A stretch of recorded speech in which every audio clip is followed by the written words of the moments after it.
अस्सलाम वालेकुम, वेलकम करते हैं आपको अपने नए व्लॉग में। तो कैसे हैं सब लोग? उम्मीद करती हूँ खैरियत से होंगे। मेरी पिछली वीडियो देख के आपको अंदाज़ा हो गया होगा कि मैंने अपने घर की खूबसूरत सी सेटिंग की है। फर्नीचर सारा रिन्यू करवाया था और साथ में मैंने खूबसूरत सी सारे घर को स्टाइल करके साफ़ करके हर एक चीज़ को अपनी अपनी जगह पर लगा दिया था, क्योंकि आज हमारे आने वाले हैं बहुत ही ख़ास गेस्ट। तो इंशाल्लाह वीडियो के एंड पे आपको पता चलेगा कि ये कौन है। ये सस्पेंस है, आप लोग सब मुझे कमेंट करके बता सकते हैं कि कौन से गेस्ट आ रहे हैं जो इतनी हमारे घर में शानदार किस्म की तैयारियां चल रही हैं। तो जी यहाँ पे हम लोगों ने सारे बर्तन वगैरह धो के साफ़ करके और बाहर टेबल पे सजा दिए हैं, ताकि हमें एंड टाइम पे कोई मसला ना हो। और ये दावत का सबसे मेन हिस्सा होता है कि हम सारी तैयारियां पहले किस तरीके से करके रखते हैं। यहाँ मैंने डस्टिंग वगैरह कर ली है सारी बारियों की, और इनको मैंने विंडोज़ की डस्टिंग के बाद मैंने इसे बंद इसलिए कर दिया क्योंकि बहुत ज़्यादा डस्ट वाला एरिया, साथ से सड़क गुजरती है तो बहुत ज़्यादा जो है ना डस्ट आती है और फिर वैसे ही हो जाती है। यहाँ पे ये कॉर्नर तकरीबन तमाम ही ख़वातीन का फेवरेट होगा और मुझे भी ये बहुत पसंद है। देखिए जी, मैंने इसे अपनी तरफ से ऑर्गेनाइज़ करने की पूरी कोशिश की है और उम्मीद करती हूँ कि आपको भी अच्छा लगा होगा। ये देखिए जी, तो कुछ टिप्स हैं जो मैं घरेलू इस्तेमाल करती हूँ। खैर एजिंग के हिसाब से ही इंसान जो है आगे बढ़ता है और वो तो कभी रुकने वाली नहीं है, लेकिन फिर भी इंसान कोशिश कर सकता है। यहाँ मैंने फ्लावर मंगवाए थे क्योंकि इसकी खुशबू मुझे बहुत अच्छी लगती है और कमरे में एक ताजगी का एहसास होता है। तो मैंने ये सोचा कि शायद हमारे मेहमान जो आएंगे थकावट दूर करने के लिए, ये चीज़ उनके लिए, कमरे के वेलकम के लिए, उनके आके बैठने के लिए इसकी खुशबू उन्हें ताज़ा दम कर देगी।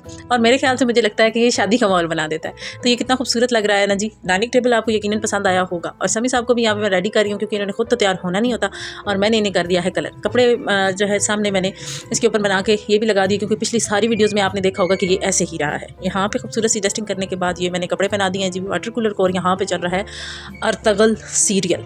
मेरे काम तो ख़त्म होने का नाम ही नहीं ले रहे। आहिस्ता आहिस्ता करके एक ख़त्म करो और दूसरे कोने से दूसरा निकल आता है। खैर ये हर लेडीज़ की कहानी है, हर घर की कहानी है। यहाँ पे मौसम हो चुका है बहुत ही मस्त किस्म का और इसके बाद बारिश भी हुई थी। मैं रिकॉर्ड करना भूल गई थी। यहाँ चारपाइयाँ सारी मैंने बाहर लगा के ऊपर इसकी चादर दे दी। किचन का बस थोड़ा सा काम रह गया था। नाश्ते के हल्के फुल्के से बर्तन जो थे ये बकाया रह गए थे, बाकी मैंने रात को करके सो गई थी। यहाँ पे ये देखिए जी, मैंने इसको तरतीब दी और बर्तन सारे धो के साफ़ सुथरे करके मैंने यहाँ पर लगा दिए। नाश्ता सुबह इन लोगों ने जी किया है केक रस के साथ और साथ में पी चाय। और हल्का फुल्का सा नाश्ता करने के बाद हमने ये सोचा कि दिन को इंशाल्लाह से अच्छे से होंगे। इसी खुशी में कि हमारे घर गेस्ट आ रहे हैं तो ये लेके आई हूँ मैं नई चप्पल और लाई भी हूँ $1 शॉप से। जी जी, किसी को बताइएगा मत, इतने सस्ते में इतनी अच्छी चप्पल भी मिल सकती है। यहाँ पे टेबल मेरा दिल कर रहा है कि मैं बार बार दिखाऊँ, क्योंकि मेरा दिल इसको देख के बहुत खुश हो रहा है, क्योंकि ये मेरी बहुत फेवरेट है, जगह बन गई है। आगे चलते हैं जी, करते हैं तैयारियाँ। और यहाँ पे लहसुन अदरक कूटा जा रहा है और सबसे पहले मैंने ये सोचा चना चाट और ये मटन की तैयारी हो रही है। यहाँ पे मैं मसाले वगैरह ऐड करके मटन को चढ़ाने लगी हूँ। सबसे पहले यहाँ पे जाएगी जी हल्दी, और इसके बाद वैसे तो मटन बनाने की हमारे यहाँ सिंपल सी रेसिपी है जो हमारी अम्मा और दादियाँ बनाती आ रही हैं। मसाले बीच में डालो और जनाब कुकर लगा दो। लेकिन आप लोग बताइएगा कि मटन बनाने की कुछ खास रेसिपी और कुछ खास टिप्स हैं तो मेरे साथ ज़रूर शेयर करिएगा। मटन बनाने का सीक्रेट तो खैर इतना ख़ास कुछ नहीं है। हमने अपनी अम्मा को भी देखा, सब कुछ डालो बीच में जनाब ऊपर लगा दो कुकर। लेकिन आप में से कुछ ख़ास रेसिपी कुछ लोग जानते होंगे तो वो भी बताइएगा। ये हमारा साथ में सारी चीज़ें हमने काट के रखी हैं मैकरोनीज़ के लिए। यहाँ पे मैं मसाला लगाने लगी थी रोस्ट बनाने के लिए, चिकन रोस्ट बनाने के लिए। तो पहले मैंने कैसे मैरिनेट करके रखा जाए ताकि गेस्ट आएँ तो सबसे पहला काम यही हो कि इसको फ्राई करना है। वैसे ये सबसे आखिरी काम होगा हमारा। तो ये ब्रोस्ट का तरीका यहाँ पे लिखा है, मसाला वगैरह लगा के और इसे इस तरीके से रेडी करके आप मैरिनेट करके 10 से 15 मिनट रखें, तो उसके बाद आप इसको फ्राई कर लें। लेकिन मैंने ये सोचा कि इसको पहले ही बना के रख दिया जाए ताकि मसला ना हो। या हमारे चने रेडी हो चुके हैं और सीटी जो है ये वो चलने का नाम नहीं लेती, कभी आगे कभी पीछे। यहाँ पे ड्राई रोस्ट करने के लिए मैंने रखा है पैन। ज़ीरा ड्राई रोस्ट करेंगे ताकि रायते में एक अच्छा सा बेहतरीन सा टेस्ट आए, और मेरी बहनें जो ये बनाती होंगी उनको भी अच्छा लगता होगा। और मज़ीद अच्छा बनाने के लिए जो मेरे से भी अच्छा जानती हैं वो मुझे ज़रूर आगाह करिएगा कि और मज़ीद टेस्ट को कैसे दोबारा किया जाता है। यहाँ हमारा मटन हो गया है रेडी और कुकर में मैंने ये सोचा है कि आलू रह गए तो फटाफट से वो कर लिए जाएँ। यहाँ पर चाट रेडी होगी तो गान तो ज़ाहिर सी बात से बनेगा ही बनेगा, तो लिहाजा परेशान नहीं होना। इसको भी हम एंड पे कर देंगे सारा बाहर। यहाँ पे मटन रेडी हो गया है। साथ में मेहमान हमारे माशाल्लाह से आ चुके हैं। माशाल्लाह हम तो इनको देख के और हैरान ही रह गए कि माशाल्लाह माशाल्लाह, अल्लाह हर बच्ची के नसीब अच्छे करे। मैकरोनी पक के रेडी हो गई है। यहाँ पर हमारा वाइट गोश्त जो है, वाइट कढ़ाई, वो पक के रेडी हो गई। और ये सारी सेलिब्रेशन हमारी इन मेहमानों के लिए थी। वो अल्हम्दुलिल्लाह आ चुके हैं और ये इतना सारा कुछ सामान अपने साथ लेके आए हम लोगों के लिए। यहाँ पर हम सर्व कर रहे हैं जी इन्हें जूस, और हमने ये सोचा था कि मेहमान आएँगे तो हम जूस सर्व करेंगे और उसके बाद कोल्ड ड्रिंक जो है ये थोड़ा सॉफ्ट इसलिए भी कि इतने लंबे सफ़र के बाद थोड़ा सॉफ्ट ही रहे तो अच्छा है। और यहाँ पे ब्रोस्ट की तैयारी कर ली मैंने, साथ ही कढ़ाई को चढ़ा दी क्योंकि हमारे इससे पहले सारे पकवान रेडी हो चुके थे और यहाँ पे सिर्फ ब्रोस्ट जो है वो रह गया था। और मैंने यही सोचा था कि मेहमान आते जाएंगे, सर्व पानी करने के बाद मैं साथ ही ब्रोस्ट जो है वो चूल्हे पे चढ़ा दूँगी। तो ये हमारा माशाल्लाह से फ्राई हो गया। इसके बीच में मैंने वैसे 1-2 मसाले और भी ऐड किए थे क्योंकि मुझे लग रहा था कि इसके स्पाइसेस कम हैं। यहाँ पे हमारा दस्तरखान का जो मेक और है वो हम लोग कर रहे हैं। यहाँ पे प्लेटें वगैरह हम लोगों ने रखी हैं, गिलास लगाए हैं और यहाँ हमारा ब्रोस्ट भी रेडी हो चुका है। थोड़ा सा रह गया है तो चलें जी, और बाकायदा जो तैयारियाँ हो गई हैं वो मैं आपको दिखाती हूँ। यहाँ हमारे पास खीर के 2 डोंगे और साथ में चाट, एक भल्ले वाली और एक उसके बगैर, साथ रायता और साथ में जो है जी सलाद। तो ये मज़े का जो मेन्यू है, थोड़ा सा हमने यहाँ रखा और थोड़ा सा उधर आगे है। चलें जी दस्तरखान पे चलते हैं। यहाँ हमारा ब्रोस्ट लग चुका है और प्लेट्स वगैरह, यहाँ शामी कबाब और इसमें है नान। यहाँ पे ये सारी चीज़ें हम लोगों ने लगाई और बड़े ही खलूस और प्यार के साथ, क्योंकि मेहमान तो अल्लाह पाक की रहमत होती हैं। हमारा इनसे पहला मीटअप था और इंशाल्लाह ये ताउम्र रहेगा, ताहयात रहेगा। अल्लाह पाक तमाम बेटियों के नसीब अच्छे करे।